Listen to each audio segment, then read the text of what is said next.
Samajwadi party की राजनीति में इस समय जो सबसे बड़ा विमर्श सामने आया है वह उसकी नई चुनावी रणनीति है। पिछले एक दशक में बार बार पराजय और बदलते राजनीतिक समीकरणों ने पार्टी को ये सिखाया है कि पारंपरिक वोट बैंक पर निर्भर रहकर आगे बढ़ना अब संभव नहीं है।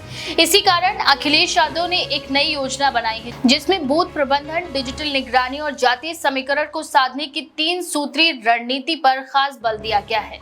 ये योजना न केवल उत्तर प्रदेश बल्कि बिहार जैसे पड़ोसी राज्यों की राजनीति पर भी असर डाल सकती है, क्योंकि सपा अब खुद को राष्ट्रीय स्तर पर स्थापित करने की कोशिश कर रही है। पार्टी के भीतर लगातार चर्चाएं होती रही हैं कि भाजपा का संगठनात्मक ढांचा क्यों इतना मजबूत है और किस तरह वह हर बूथ पर अपनी मौजूदगी दर्ज कराती है। इस बार अखिलेश यादव ने तय किया है कि सपा को भी उसी तर्ज पर काम करना होगा। हर विधानसभा क्षेत्र में कम से कम 2 दर्जन बूथ कार्यकर्ताओं को प्रशिक्षित करने की योजना बनाई गई है।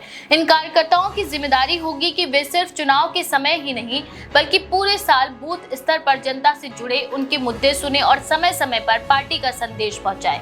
इस व्यवस्था से सपा को ये उम्मीद है कि उसका आधार मतदाता भाजपा के आक्रामक प्रचार या जातीय ध्रुवीकरण से प्रभावित नहीं होगा। दूसरा बड़ा पहलू डिजिटल निगरानी का है। पहले तक पार्टी का नेटवर्क इतना सक्षम नहीं था कि वह हर बूथ स्तर की सूचनाएं सीधे नेतृत्व तक पहुंचा सके। अब सोशल मीडिया ऐप और व्हाट्सएप ग्रुप का इस्तेमाल करते हुए प्रत्येक बूथ से जुड़ी जानकारी सीधे जिला और प्रदेश स्तर तक जाएगी। इसका उद्देश्य ये है कि यदि कहीं कार्यकर्ताओं की कमी है या किसी इलाके में विरोधी दल ज्यादा सक्रिय हो रहे हैं तो तुरंत सुधारात्मक कदम उठाए जा सके। ये रणनीति भाजपा के पन्ना प्रमुख मॉडल से प्रेरित है, लेकिन अखिलेश यादव इसमें एक स्थानीय रंग भी देना चाहते हैं ताकि कार्यकर्ता ये महसूस करे कि वे केवल संदेशवाहक नहीं बल्कि निर्णय प्रक्रिया का हिस्सा भी हैं। तीसरा और शायद सबसे अहम पहलू जातीय समीकरण है। समाजवादी पार्टी का परंपरागत आधार यादव और मुस्लिम वोटरों पर रहा है, लेकिन बीते कुछ चुनावों में ये समीकरण पर्याप्त साबित नहीं हुआ। भाजपा ने गैर यादव पिछड़ों, दलितों और सवर्णों को अपने साथ जोड़कर सामाजिक समीकरण को पूरी तरह बदल दिया। ऐसे में अखिलेश यादव ने अब पिछड़ा, दलित, अल्पसंख्यक यानी पीडीए क्लस्टर फॉर्मूला अपनाया है। इसका अर्थ है कि सपा अब यादव मुस्लिम राजनीति से बाहर निकलकर अन्य पिछड़ी जातियों जैसे कुर्मी, लोध, मौर्य, निषाद, तेली और इसी तरह की दर्जनों जातियों को भी जोड़ने की कोशिश कर रही है।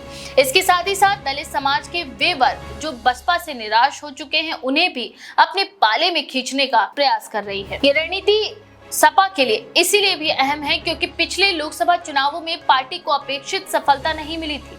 अखिलेश यादव के गठबंधन प्रयासों के बावजूद भाजपा ने यूपी में मजबूत पकड़ बनाए रखी।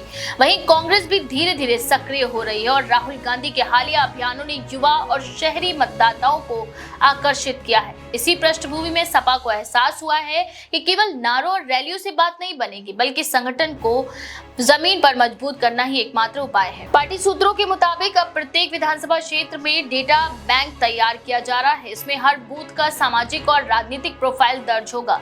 कितने वोटर किस जाति से हैं, किसकी राजनीतिक पसंद क्या है और किस तरह उन्हें प्रभावित किया जा सकता है, इसका पूरा खाका तैयार किया जाएगा। ये काम तकनीकी विशेषज्ञों और स्थानीय कार्यकर्ताओं के संयुक्त प्रयास से होगा।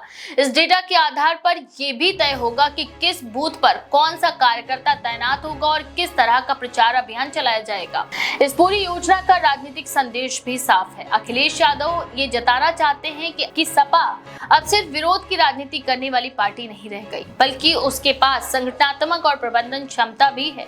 भाजपा को उसी की भाषा में जवाब देने के लिए जरूरी है कि हर मोर्चे पर समान या उससे बेहतर तैयारी हो।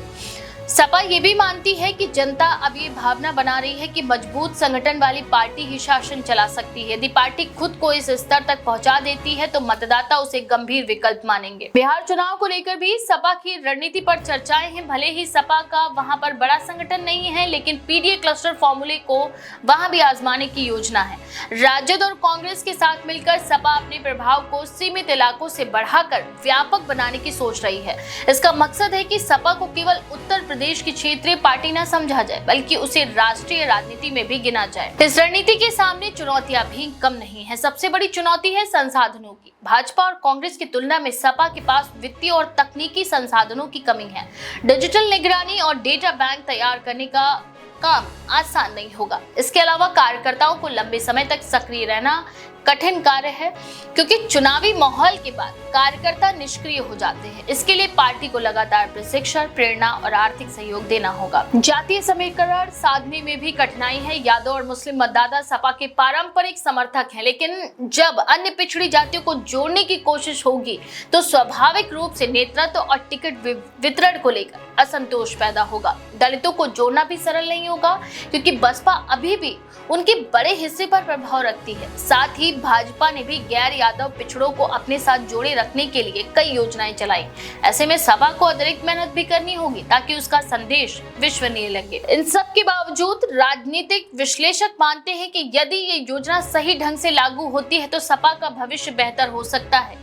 ये पहली बार होगा जब पार्टी इतनी संगठित तरीके से बूथ प्रबंधन और डिजिटल संसाधनों का इस्तेमाल करेगी। साथ ही जातीय समीकरण का विस्तार करके वह भाजपा के मजबूत गढ़ में सेंध लगाने की भी कोशिश करेगी।